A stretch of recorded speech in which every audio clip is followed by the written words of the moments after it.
Hello, DIY community. Today we're going to have an episode that is actually at my request. Hello, James.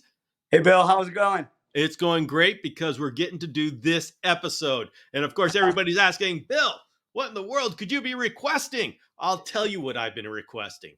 So we have our standard 2x2 by 4 foot tall cages, but we want to go towards being able to do naturalistic and bioactive. And what's really cool is having the bottom be the soil where a female can lay her eggs. This is actually a product that I had for Dragon Strand many years ago, to where you just put the cage on top of this substrate tray, but it's not one of those little substrate trays. It's a deep substrate tray, and I don't have that anymore. And so I was thinking, you know what? We need to make it. And so, who better to make a waterproof container that we can have in the house? This is an interior tray. What do I call it? Laying bin, interior laying bin. The Mr. James Cross. So, Mr. James Cross, I thank you for doing this episode. You know what? I'm just going to hand it over to you. You go ahead and introduce what you're up to. Well, you gave me that idea and I mulled it around for a couple of days and went to Home Depot, picked up some materials and came home and started putting something together. Didn't Yeah, put that's it how all the way all the together. great stories start. Didn't put it all the way together because, you got to see how I do some of it. But we've built a few boxes in the past, and we go back to other episodes. You can kind of see how I did this box. So we took some pictures of it as we were going, and we'll get into the actual sealing and water tightening and all of that stuff process in a bit. First, let's go through some pictures, and I'll show you how we got to where we're at right now. And by the way, everybody, this is the thing is, the challenging part is making something that you can use inside your house. Outside, Mm-hmm. no problem. It doesn't matter if it leaks it, but inside, you need that thing to be watertight. And so this is why this episode is so cool. So what we did is we took a piece of plywood and then we got some of that hardwood I love to use in a 3/4 by 7.5, which is actually called 1 by 8. Why I don't know. And we went ahead and cut the plywood that 1.5 for the thickness of the hardwood for the exterior, so that it would fit, so the cage would fit perfectly on top of it. So two sides we cut at 22.5, and two sides we're going to cut it at the actual 24, which will make up that difference. But the plywood we cut both sides at 22.5. So we went ahead and put some glue on the edges and took that piece of well, it's not hardwood, but solid wood, and nailed it to one side, spun it around, got the other side ready to go with the staple gun. You know how much I love that staple gun, Bill. Yeah. Now we're going to end up being the full dimension on the other two ends of this, because it's going to fit in between. I didn't do any mitering. Probably could have if I wanted it to be really pretty. But for what we're doing today, I figured I'd just end nail it. So, All right. I'm going to ask a question that I'm sure your answer is going to be just do it right, Bill. But it just seems like there's going to be a bit of a challenge to be able to get a nail in through all this hardwood into that plywood and make it go in straight so it doesn't go up or down. Or What are how you you do? talking about? Okay, we're talking to normal mortals. I Okay, represent let normal me just. people. Okay, it's just a nail gun trick, and if you notice, there's an angle on this nail gun. Okay, and to keep that nail going straight really just matters how you position the gun. So if your nail gun is facing nice and straight, your staple or nail is going to go nice and straight. With the 3/4 inch material, it's pretty easy to make sure you hit that material on the other side. You just come in half a 3/4. What is that? 5/16. Um, in on your end, and boom, just pop one nail. Once you've got two of them in, you can see where you've nailed that and that it goes into the material. So it's pretty easy just to follow that same dimension. It's a little harder with the 3/8 that I have on the bottom. Um, but again, it's literally 3/8, so it's going to be what, about oh, 3/16, you're going to come up from the bottom. Yeah. And as long as you keep your stapler straight, see if you're nailing up or down like this, I don't know if that shows up or down like this, of course your nail's going to go the direction that you shoot. So you just got to make sure that nail gun's nice and parallel. Oh boy. And for some people it's might be difficult the first couple of times you do it, figuring that out. But after Yeah, I'm about some 40 people. years of throwing nails into wood, I can pretty much tell where that nail is going to land every time. All right, whatever. Okay, I'm just saying. Whatever. Fucking What? A. Just do it right, Bill. Don't screw up. Don't put your hand in front of it. That's the big key, okay? All right, fine. No hands in front. All right, fine. All right, we ready for the next picture? Yeah, let's grab another picture. Okay, now we took the 24-inch piece and we nailed it on the end. So now we got a nice, pretty little box. It's all glued on three sides of the piece that we attached. And of course, I just end nailed this one. I didn't get real extreme with it because we're trying to get the show together. Okay. Well, yeah, I mean, this is functional. That's all we need right now is functional. It's still a good strong joint. What's neat about this after the fact is you can go back in and paint it. And of course, somewhere down the road, if you want, you can always put a drain in the bottom of it too. I went ahead and cut the fluted polycarbonate color plast, as Bill likes to call it. And we cut the pieces ahead of time just so that I wasn't monkey fooling around with it here on the show. So I cut one piece for the bottom of it. And then I went ahead and cut a bunch of smaller pieces for the side. And what I did is I went ahead and dry fit them to make sure that everything was going to fit before we start putting this guy together. James, let's talk Sure. about this strategy. So when we're trying to waterproof the inside or seal it to make sure that the white wood doesn't Mm-hmm. get wet. So would it work to simply put a layer of Flex Seal all over the entire every surface? So yes, it will. Here's my thing.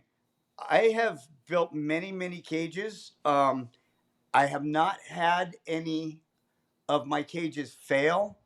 But mainly what I do is the main body of the cages. I've done it the way we're going to do this box. I do have parts that are exposed on the inside of the cages that I have just flex sealed the wood. And it has held up tremendously well for, I'm going on 6 or 7 years now with one of my big cages. And I've had zero issues. But something about just adding that extra layer of plastic gives me some kind of, I don't know, just a feeling of I've got an extra barrier between the wood and what I'm doing. Does it need to be there? I really don't think so. I think right now I could probably flex seal this wood and spray it, and I I think it would hold. I Mhm. really think it would. With the expansion and contraction of the wood and the moisture inside the tank, it might be a little more dramatic than I would think it would be. But I've just never tried it, Bill. So Okay. um, I've used it on exterior plywood on the top of a dog roof once, and that held up for quite a while. So I really feel like you could probably get away with just doing the wood, but I like to add this extra barrier. Plus, what's nice about this too is it makes it nicer and easier to wipe clean. Okay. All right. So we've got this coroplast or fluted. What do you call it? Polycarbonate, fluted polycarbonate Fluted wallboard. polycarbonate. Such a snob. I know. Jeez. Well, So, making the rest of us feel like we're groundlings. All right. So I've got this fluted polycarbonate, and you've cut out pieces that fit on the sides and the bottom. So, shall I ask questions, or are you going to continue on with your tutorial? You can ask questions, or we can just move forward, and I can show you how we put this guy together. Oh, you're actually going to do it? Yes. Two thumbs up. Let's do it. Uh, we I got have a some feeling all pieces of my over here. questions. I got pieces over here, Bill. Yeah, Pieces I and have a parts. feeling all of my questions are about to be answered.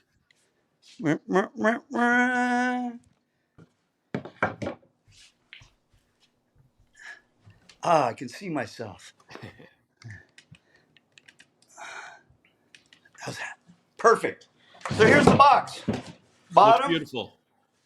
sides, inside. I was smart enough to, because I don't want to have any mistakes while I'm doing a show and look silly, I put numbers on the inside of my box when I pre-cut my pieces. So here's how we're going to start it. I'm going to go ahead and get me my silicone. I'm going to use the black since we're going to end up doing the whole bottom in black. I could do it in white. They sell white silicone and they also sell white Flex Seal. But since we're going to be filling this guy up with dirt, you're never going to see it anyway. And I'd rather not have that dirt look around the edges. So I went ahead and I went with black. And we're going to go ahead and cut our tube, do our pokey. Nice brand new caulking gun. How do you like that guy? Oh, look at that. Man, this guy's been around. Slightly used. Yeah, Pre-loved. we don't have the big screen budget.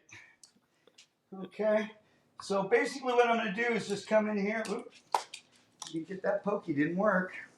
Well, we have to charge. We have much more expensive equipment here because we require it to have been used for 10 years. Proven quality. Okay. And so what I want to do is I want a big fat bead all the way around. Why do you think I want that big fat bead? Because that's going to be your sealing of the edges. Correct. We don't want that water getting past it. We don't want that water getting past our polystyrene fluted board.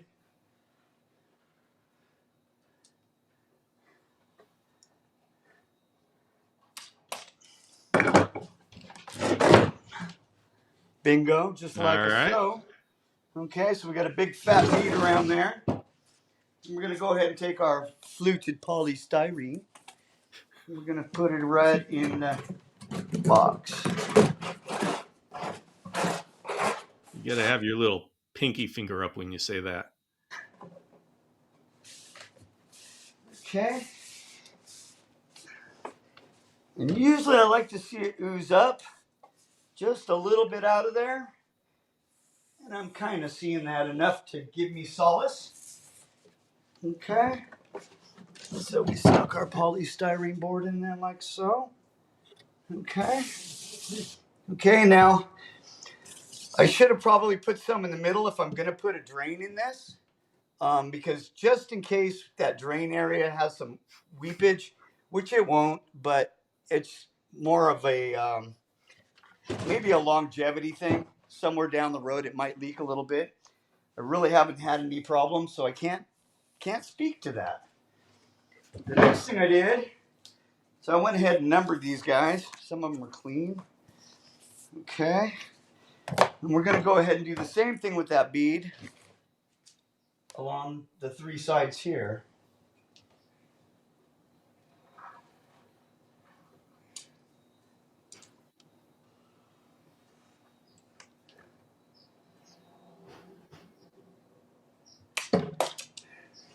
And just for good measure, I think we'll put a little wiggling in there. Is this 100% silicone you've got there? It is. This is our Home Depot special, Supreme 100% pure silicone. Whoa, wait a minute. I don't see that at my Home Depot. You don't? You haven't looked for it. They have it. Okay, good. Good, then I'll look harder for it. About 4 or 5 different colors. The only thing that's added to it's the actual color. Gosh, that's it. Supreme silicone. Okay, I'll look for it. I'll look for it This again. stuff is awesome. And I just love the black when I'm doing things that are in black, and I love the white when I'm doing things in white. For some reason, the clear for me, it gets cloudy and it kind of looks, I don't know. I just kind of like the colored silicone. Is it dangerous? Heck no. You know, I hear a lot of rumor mill about this, that, and make sure it's aquarium safe. And silicone. All they're doing is slapping aquarium safe on it so they can get a couple of extra bucks out of you. Oops, I guess I should have showed you that.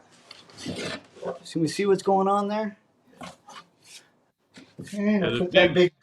the big problem is the mildew and all the killer, the things in there Right. to deal with mildew and stuff So like they that. put antibacterials into the silicone, and that stuff's not good. Yeah, As long as it's that's what I 100%. see mostly at Home Depot. Yeah. Because it's geared towards people doing their bathrooms or their Yeah. sinks, or the 100% pure silicone is 100% pure silicone. It does not have any of that stuff in it.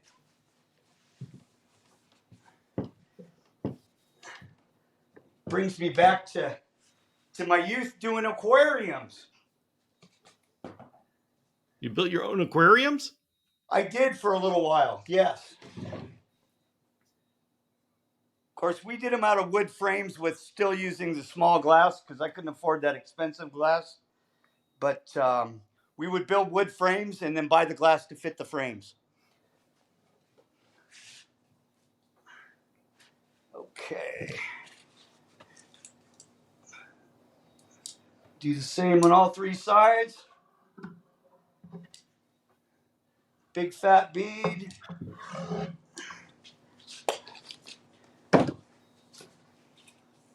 Number two.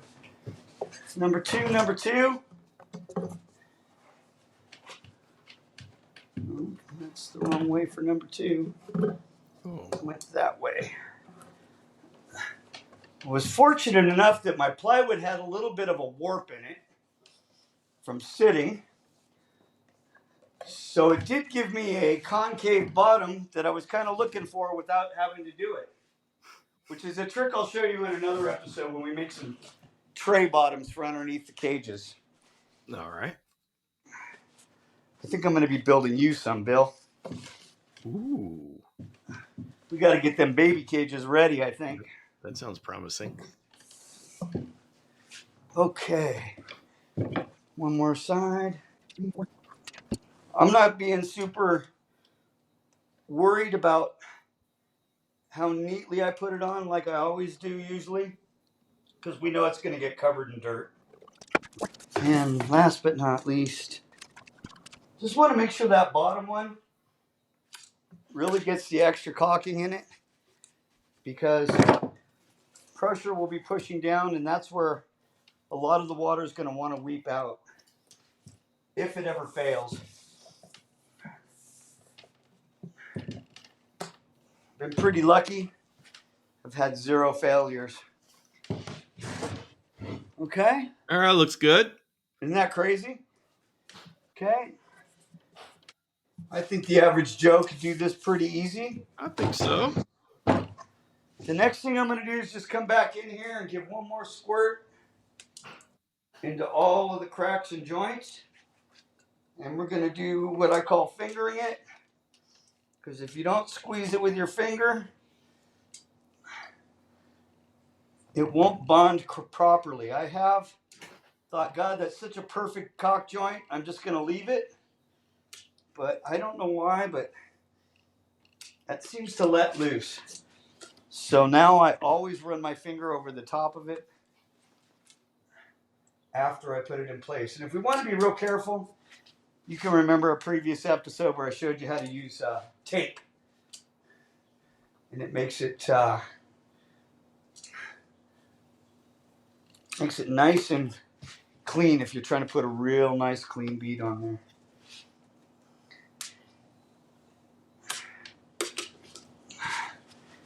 Okay.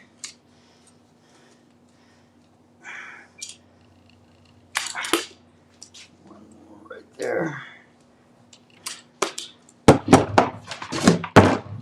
Okay. And we're just going to come in here, run our finger around it. Okay. Okay, looks good. Not bad for just slamming it in there, huh? Now, my next step, and sometimes I'll wait for that silicone to set up for a day or so. But I think since we're just doing a nice, cool episode of DIY, guys, we'll just go ahead and move forward. Any questions right now, Bill? Uh, well, I do have another question coming up, but I'm not sure if you're going to get to it. I'm thinking about the cage itself sitting on there and how Uh-huh. easy it is to, how much of a platform will be there for the cage so it will not easily be pushed off. Okay, I'll do that next. Okay.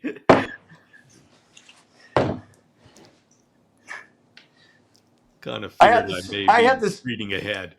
I had the same thought process while I was thinking about building this while I was sleeping at night. That's showing a lack of dedication to the show, James. No sleep. Well, I do so much during the day with my real job, and then I only can devote my sleep time for this. What are we going to use here? Oh, Flex Seal. Okay, so I haven't showed you this stuff being used before, guys. So I thought, what a perfect opportunity to seal a bottom. I buy myself these cheap 90s. I think they're 79 cent disposable brushes, and we're just gonna. Ooh, Whoa. huh? How fun was that? So what is How? the are you just doing the edges or are you just flex sealing everything? Oh Ooh, my. ah. All right, so why are you flex sealing over the fluted polycarbonate? I don't know. I just feel like it needs to have that texture. So when I'm doing the Flex Seal deal, I always use the liquid can for the bottom. It's just what I do. I'm sure that the spray would work just fine, um, but it makes such a cool rubber mat that I All just right. love it. All right. So it's not cheap, but boy, and it really stinks. We're going Boy, I for mean, awesome here. yeah, and it just looks so cool when you're done. Um, this it's like you custom made your own rubber tray. Yeah, I'll show you this. So I'm just pushing it around with the brush.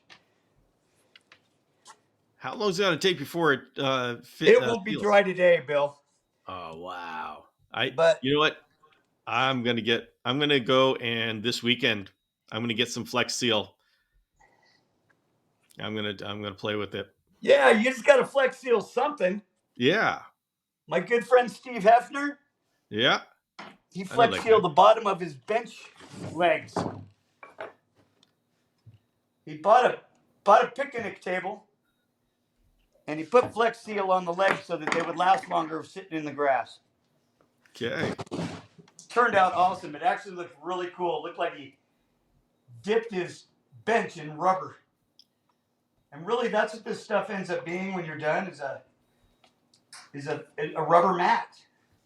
Um, Inside of all the cages that I build, I do all the floors and the bottom of all the drawers with this. That way, if I ever have any spills, it's just on a rubber. I can literally just wipe it out. This will take about 24 hours to dry in my heat, but I'll give you a chance to see what it looks like. It sticks Ooh, really nice. well. And that's all there is to it, kids. That'll set up. It's also kind of self-leveling, so you can see some wrinkles in there that'll all disappear. You can see it kind of starting to drip, but that's because it's not laying down flat. And that's kind of why I do the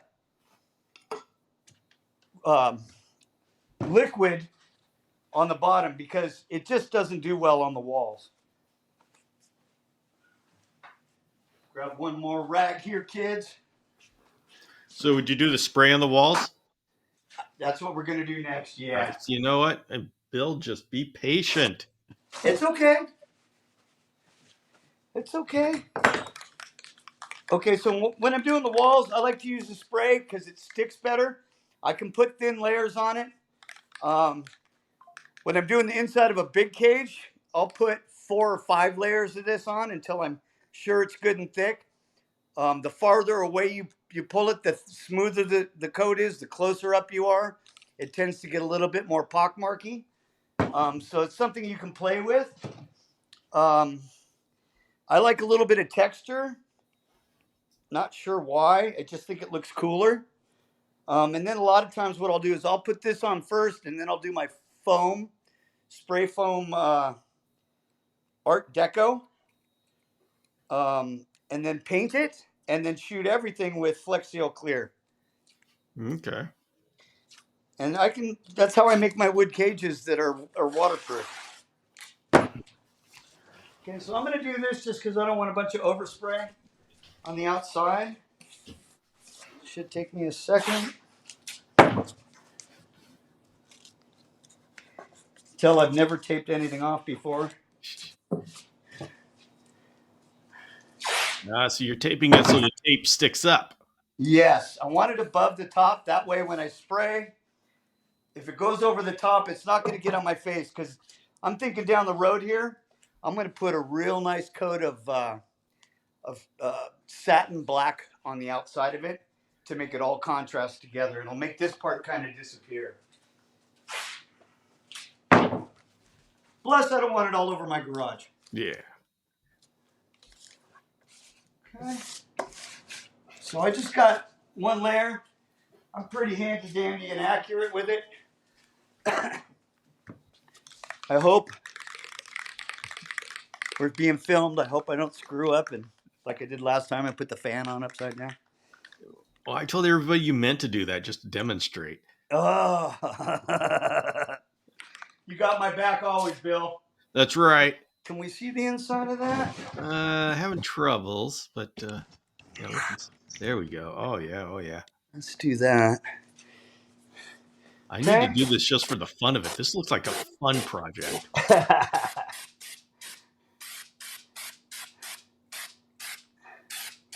Now, I'm not going to lie. This stuff's got a bit of a smell to it. I'm in a very ventilated room, and I'm holding my breath in between. Woo! I'm going to be happy here in a minute, Bill. James is going to start singing songs for us. Goodbye, Yellow Brick Road. Ooh, some good old Elton John. Little there. Elton for you. That's right. James, you were in a band, weren't you? Yeah, that was a whole nother James. So you played the bass? No, I was a singer and guitarist, but mostly rhythm guitar. I really not got into playing guitar. I was more kind of a showboater in the front. Oh, we are going to have so much fun in Madagascar. I know. I can't even wait. I'm going to have James singing for all of us. Right? Candlelight, candlefire, what do you call that? Campfire. I'm getting happy right now. Woo! All right. Okay. Man, that didn't take us no time whatsoever, did it? We did that in the time of the show. We're going to peel that tape right off there. I'll give you a clue of how cool that works.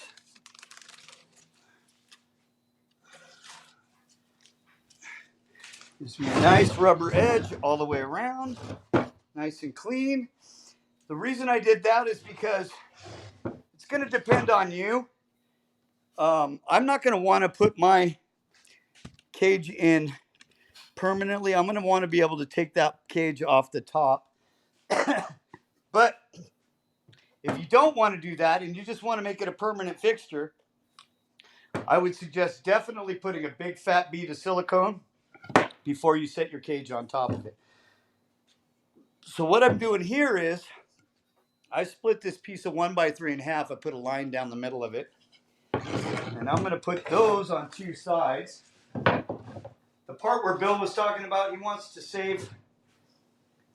to be able to keep the cage on top. Well, I came up with that too, you know.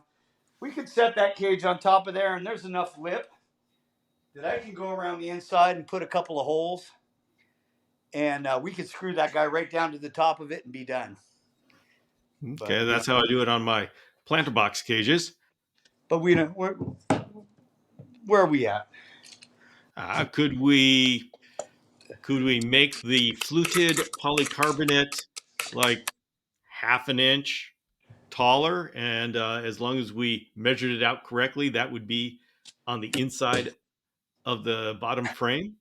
That could work, but the problem is you would end up with that half-inch gap in between the wall and the screen because of that frame right there. I would definitely hold it. There's no doubt about it.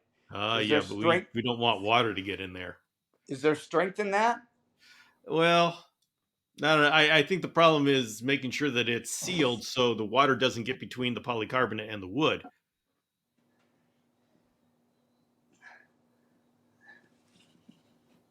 So this is the solution I came up with in my dream. Well, see, that's the kind of sleep we approve of, where you're being productive.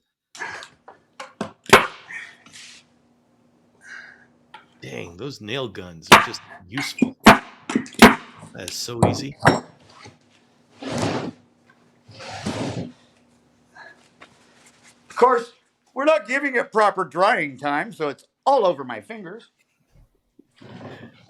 Price of show business. Hey, you know, that reminds me of being a kid when you went out in the backyard and made mud putties. Mud patties.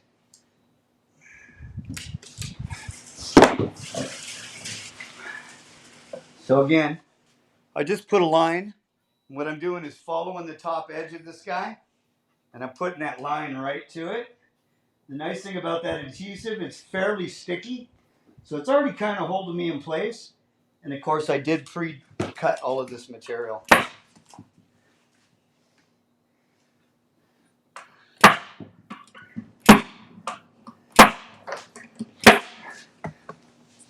Yeah, you can't go wrong with the nail gun set. Now they have, right now at Home Depot, they have, it comes with a hose, a stapler, a nail gun, and a compressor, all for like $150, made by Quarter Cable. Okay, my last piece, I wanted to make sure I put this on here first because I want to make sure, sometimes it's a little wonky, but it looks like I'm pretty close to the right measurement. 25 and 5/8 is what I'm seeing there. So we're going to run over here to the big old chop saw. See all of this? The spiders have taken over the inside of James's garage. Oh no. Yeah, so it's a weekly chore to stay on top of all the incredible amount of cobwebs we have.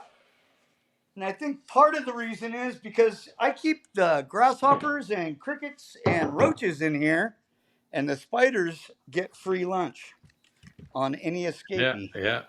Remember, kids, we're always available on Instagram and YouTube. I'm more than happy to give advice and instruction at any time you might need it.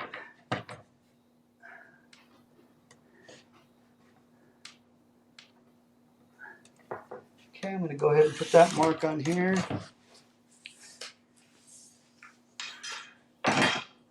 Okay. Quick squirt.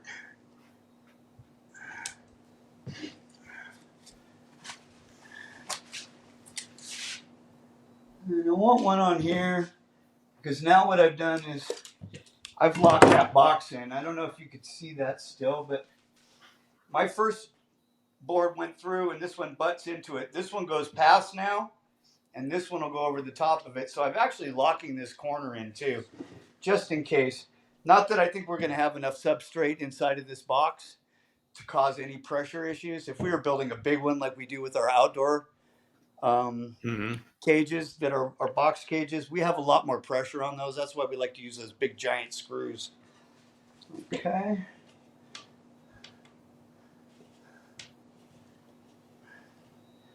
Just gonna flush those ends up.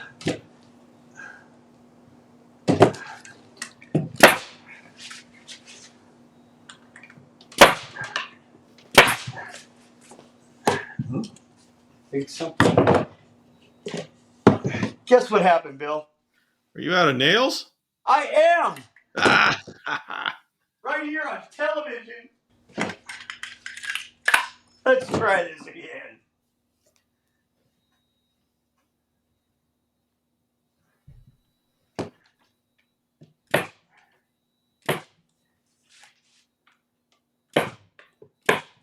And then we'll put a couple goobies in here for good measure.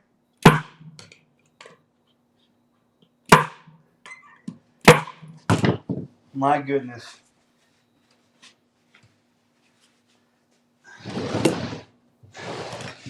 What do you think, Bill? love it.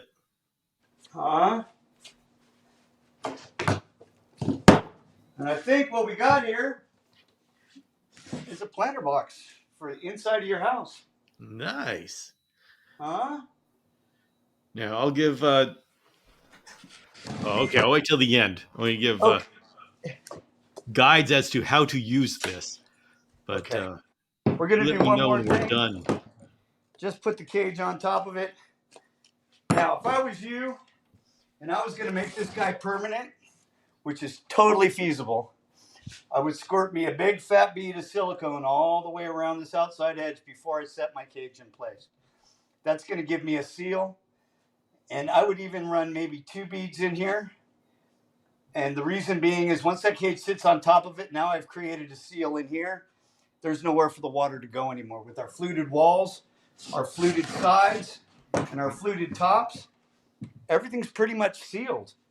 And now we have eliminated the problem that everybody runs into with their screen cage leaking. Yeah. You know, I don't know about you, but everybody goes out, buys a screen cage, and then they put the misting system in. Foggers don't really run out of the side of it, but boy, when that mister kicks off, there's really no way of keeping that water inside. You're going to get some outside of the cage. This will resolve all of that with the fluted sides. Let's try not to hit the ceiling fan when we do this.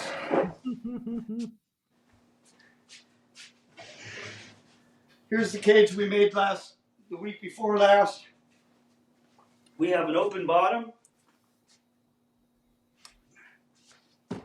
Drum roll, please. Tell me it's going to fit. Oh my goodness. Oh, that looks beautiful. Is that cool or what?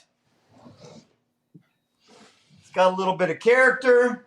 We could do a little sanding, a little caulking, a little painting.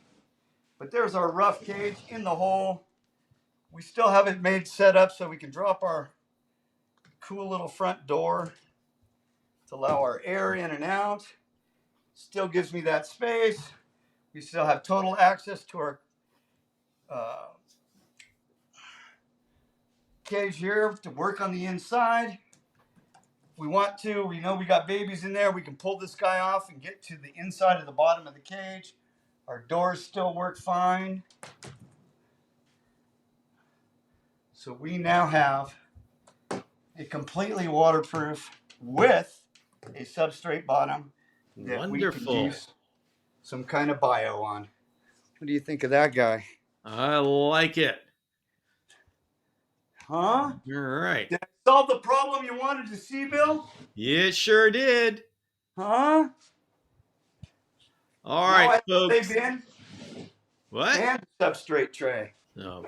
All right, folks. Application time. Let's talk about what you have to go through when you put a a bin of dirt under your cage. Okay, the advantage to this is number one, you can plant it, especially when it comes to females that are gravid. They are able to lay eggs in an environment that is familiar to them, so you're not moving them around, putting them in a bucket and such. That's the advantage. You're able to put a plant in here. You can have the root ball. You can have various rock features if you want. All of these things are to provide different options to the female. As we know, okay, a lot of female panther chameleons, they will lay wherever they want to. In fact, if you give them a great laying bin, they will pick the potted plant with the dead plant, and they will try to lay there. Other species are a little bit more tricky, and so it's worthwhile to give them all these different options to entice them to lay. Now, a big problem that you need to address somehow is the water. We're doing misting, we're doing fogging. That water has to go somewhere, and we just put this cage over a completely waterproof, watertight container, which means all of that water is going to build up in that container. There are ways to deal with this. First way James touched on is to have a drain. External drainage, then it doesn't matter. The water flows through, goes out. If you don't have external drainage, then there's another option that you can get a length of PVC pipe, drill a bunch of holes in that PVC pipe, and put it in the corner of this laying bin, and make sure you have a cap on it. Whenever you want to go and you want to suck up all the excess water, you take the cap off, you put a wet dry vac tube down this PVC pipe, and you suck up all the excess water. And in that way, you make sure that the soil does not get saturated with water. If it's saturated with water, no female is going to want to lay her eggs in there. She's going to dig down and within a couple of inches get to the water level. Your plants will die because their roots are submerged, and it's not a good, and it's going to start to stink and stuff. So be very careful. Two, having a soil floor is wonderful, bioactive, all this wonderful stuff. But as you know, if you've been hanging out with the Chameleon Academy, we talk a lot about parasites. It's important before you put a chameleon into a bioactive, naturalistic with a soil bottom floor that you check for parasites and you make sure your chameleon has had 3 negative fecals, because once you get parasites into a beautiful bioactive environment, they're not coming out. So don't get them in the first place. And I believe that's all I have as far as application notes. What Other than about that, them balls on the bottom? What's that trick? okay, no, so drainage layer. You can get the clay balls, and you can and they sell them with either in reptile specialty or in plant garden areas called leca, and you can do a layer of these clay balls, and that allows the water to get in there below the soil layer. Now, to make sure that the soil doesn't get into all the balls and create a muddy mess, which means why have the balls in the first place, is that you put a layer of, say, sunshade or cloth or something that water can seep through, but soil can't get through. And you put that on top of this layer of leca. That's the normal drainage layer that people do, like with dart frogs and such. The challenge with that, and that's a good thing, but if when I do that, I also put it in conjunction with the PVC pipe in the corner, because when we have a chameleon in a bioactive situation, there are two things that we have to account for as far as how much water we put into the system. The first is I want to make sure I don't put in so much water that I saturate the soil. The second is I want to make sure I put in enough water so the chameleon is effectively hydrated. When you have those two things that you have to worry about, sometimes they conflict. And in every case, the needs of the chameleon have to be more important than the needs of balancing the system, which means it's always best to either have a drain in there or else have this PVC in the corner. And that way you never have to worry about am I able to fully hydrate my chameleon without saturating the soil. So Did I that forget tells me anything? that we may have the same problem with stagnant air as we do with stagnant water, Bill. Oh my goodness. The What a parallels are con. frightening. Ah! All right, Uh, James, can you think of, did I cover everything that people need to know about having a substrate floor? I know this was a real quick little job and it was super fun, and I'm glad you gave me the little bit of a challenge. I'm glad it only kept me up 2 nights. Um, but, Oh, hey, where'd you go? Um, I'm here. Okay. uh, but yeah, what a great little idea for easy do-it-yourselfer for somebody to just put together. You don't have to necessarily have that staple gun, but boy, I'll tell you what, it sure helps out a lot. You could probably do the same thing with screws if you're patient enough. Hmm. Um, but, I'll figure but out I how hope I'm that gonna. helps somebody who wants to actually, and plus it gives you more room. Now you got a planting base for your plants. You can literally grow them in some soil. Now you have a pot. Yeah, So and I'm gonna say, uh, you could very easily take this entire design and then replicate it with just make it a couple of inches tall, and then you can put this, make that smaller one as a drainage tray under this one. Have a mm. drain in this one, and it drains out into the drainage tray, and you can use your wet dry vac to suck out everything in your drainage tray. Or you could put a drain in the bottom of it, just like we've done in the past. Put a drain right there in the center, and boom, now you have drainage. You Yep, don't have to yep, worry about that wet dry vac. Drops right into a bucket, just like we did with this unit over here. yep, yep. And so whether if you have your cage in your bedroom on a dresser and you don't have room for a bucket, make a drainage tray under it and you can suck it out.